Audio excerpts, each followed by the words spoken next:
गोचर को कैसे एनालाइज करें, कैसे जानें कि कौन सा गोचर किस भाव से हमारे लिए अच्छा है या बुरा है। तो गोचर का सामान्य सा जो नियम है, मेनली यहाँ पे जो बड़ा इम्पैक्ट डालते हैं प्लैनेट्स उनकी बात करेंगे, जैसे राहु, केतु, शनि और गुरु, इनकी बात करेंगे। तो इनका जो गोचर है किन भावों से, चंद्रमा से किन भावों से। गोचर तो लगन से और चंद्रमा से दोनों देखा जाता है, बट ज्यादातर लोग चंद्रमा से देखते हैं। उसका कारण है क्योंकि जो हमारे मन पे इम्पैक्ट पड़ता है वो हमें ज्यादा दिखाई देता है, जो फिजिकल लेवल पे आता है वो हमें नहीं समझ में आता है।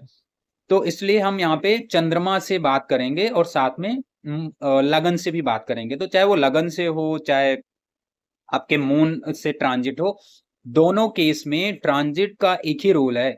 चंद्रमा से अगर हो चाहे लगन से हो, अगर वो ट्रांजिट क्रूर ग्रहों का है, जैसे राहु केतु शनि का है, तीसरे से, छठवें से, 10वें से और 11वें से हो रहा है, तो ये आपके लिए बेनिफिशियल होगा।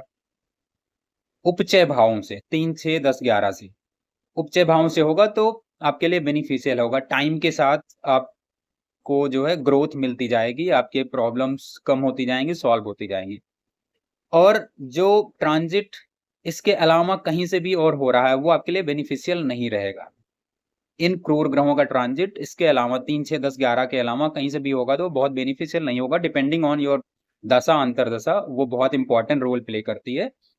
अब आते हैं जुपिटर का ट्रांजिट। जुपिटर क्योंकि इन भावों का कारक है, 2, 5, 9 और 10, 11 का, तो यहां से अगर जुपिटर का ट्रांजिट हो रहा है तो ये बहुत ही शुभ परिणाम देता है।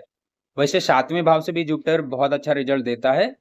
तो दूसरे भाव से, 5वें से, 7वें से, 9वें से, 10वें से और 11वें से गुरु का गोचर अच्छा होता है। वैसे गुरु जहां भी जाता है उस भाव को एक्सपेंड करता है, उसमें बढ़ोतरी करता है उसके कारक तत्वों में। वहां पे कौन सा प्लैनेट प्लेस्ड है उस पे भी डिपेंड करता है। और इसके अलावा अगर चंद्रमा का ट्रांजिट देखें तो चंद्रमा की भी ट्रांजिट, क्योंकि ये बहुत क्विकली होता है इसलिए चंद्रमा का ट्रांजिट ज्यादा हम कंसिडर नहीं करते हैं। और चंद्रमा का ट्रांजिट पिन पॉइंट करने के लिए करते हैं, जब कोई दशा को पिन पॉइंट करना हो तो किस दिन होने वाली है वो घटना, तो इसके लिए चंद्रमा को इन्वॉल्व कर लेते हैं इनमें। तो इस तरीके से आप ट्रांजिट देखिए कि आपके मन पे, आपके फिजिकल अपीयरेंस पे, फिजिकल बॉडी पे किस तरीके का असर पड़ने वाला है।